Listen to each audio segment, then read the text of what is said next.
નમસ્કાર દર્શક મિત્રો, @ગુજરાતમાં આપનું સ્વાગત છે। કેન્દ્રીય મંત્રી પુરુષોત્તમ રૂપાલાથી શરૂ થયેલો વિવાદ હવે ક્યાંક ને ક્યાંક લોકસભાની ચૂંટણી પહેલા ભાજપ માટે પણ દુખાવા સમાન બની ગયો છે।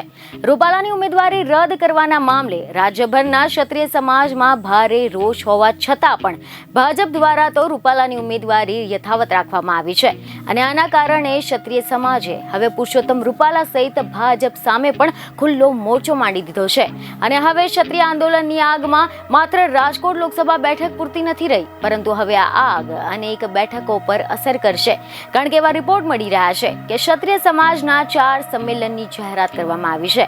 મીડિયા રિપોર્ટ અનુસાર એવી માહિતી મળી છે કે ભાજપ દ્વારા અંદરો-અંદર વિખવાદ ઉભો કરવાના પ્રયાસોનો આરોપ ક્ષત્રિય સમાજ લગાવ્યા છે।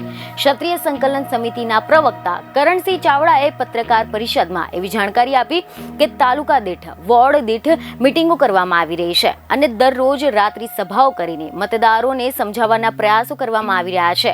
ક્ષત્રિય સમાજની સાથે અન્ય સમાજના લોકો પણ જોડાઈ રહ્યા છે। આંદોલનના પાર્ટ 2 ની શરૂઆત કરી નાખી છે, જેમાં ધર્મરથ દ્વારકા, રાજકોટ, સુરેન્દ્રનગર સહિતના જિલ્લાઓમાંથી પ્રસ્થાન કરવામાં આવ્યું છે। ભાજપના નેતાઓ હજુ પણ ક્ષત્રિય સમાજનું અપમાન કરી રહ્યા છે। તાજેતરમાં જ જૂનાગઢના જિલ્લા ભાજપ પ્રમુખ કિરીટ પટેલે પોતાની માનસિકતા છતી કરી હતી।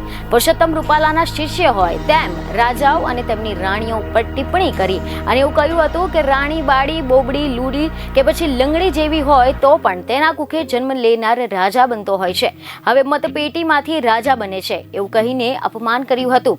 આગ લગાડવાનું કામ ભાજપ કરી રહ્યું છે, પણ ક્ષત્રિયો સંયમ રાખીને મતદાન સુધી સંયમ રાખશે। તેના બાદમાં જ અમારા સંમેલન કરીશું, જેમાં મોટી સંખ્યામાં લોકો ઉમટી પડશે।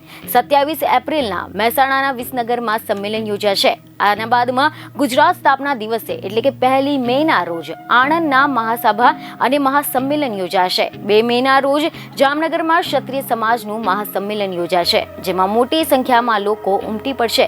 2 તારીખથી લઈને 6 તારીખ સુધી રાજકોટ લોકસભા બેઠકમાં વધુમાં વધુ મતદાન થાય તેના માટે ક્ષત્રિય સમાજની ફોજ મેદાને ઉતારવામાં આવશે અને ભાજપ વિરુદ્ધ મતદાનના પ્રયાસો કરવામાં આવશે। બીજને ખબરો સાથે ફરી મળીશું। ધન્યવાદ।